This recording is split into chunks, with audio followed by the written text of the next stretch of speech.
이렇게 많은 표적을 그들 앞에서 행하셨으나 그를 믿지 아니하니 이는 선지자 이사야의 말씀을 이루려 하심이라.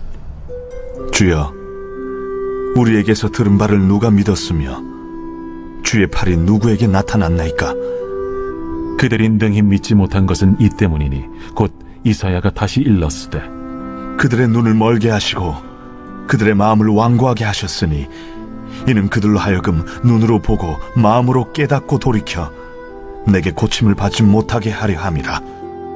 이사야가 이렇게 말한 것은 주의 영광을 보고 주를 가리켜 말한 것이라. 그러나 관리 중에도 그를 믿는 자가 많되 바리새인들 때문에 드러나게 말하지 못하니 이는 출교를 당할까 두려워함이라. 그들은 사람의 영광을 하나님의 영광보다 더 사랑하였더라.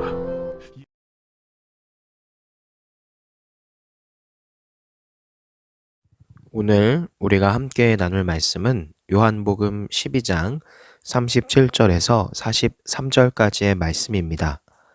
오늘 말씀을 보면 예수님께서 수많은 표적들을 사람들 앞에서 행하셨음에도 유대인들은 여전히 예수님을 믿지 않습니다. 이것은 이사야 선지자의 예언에도 기록된 내용인데 그들의 불신앙은 완고한 마음, 닫혀진 마음에서 비롯된 것임을 말하고 있죠. 인간의 부패함은 생각보다 심각합니다.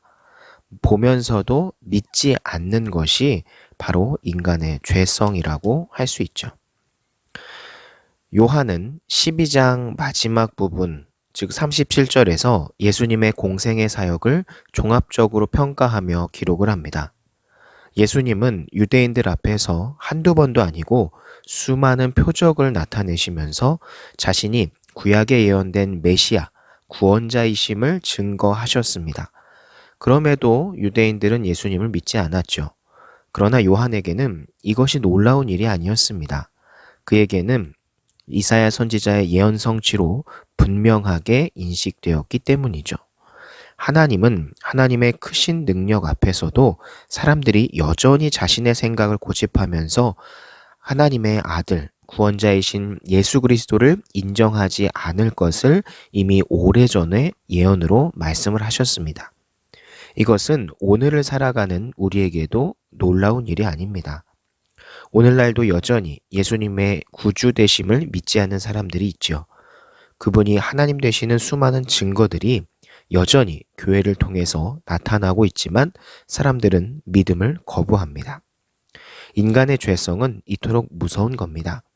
보고 체험한 것도 믿지 않으려고 하는 존재가 바로 인간이라는 거죠.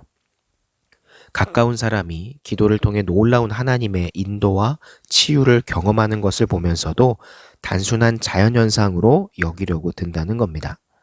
자신이 체험한 것도 시간이 지나면 또 부인하려고 하죠. 이런 일들은 우리 주변에서 있는 일들입니다. 물론 끝까지 믿지 않는 자들은 자신의 죄 때문에 멸망당합니다. 그러나 하나님은 여전히 그들을 찾고 돌아오길 기다리고 계시죠. 아무리 세상이 완악하게 될지라도 우리가 복음을 증거하는 일을 포기할 수 없는 이유는 하나님이 사람을 포기하지 않았기 때문에 우리도 한 영혼 한 영혼을 포기할 수 없는 것이기 때문입니다.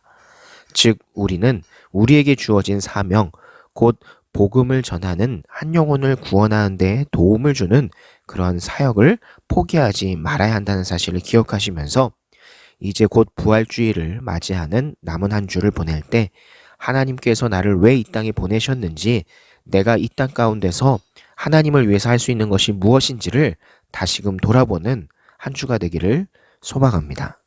기도합니다.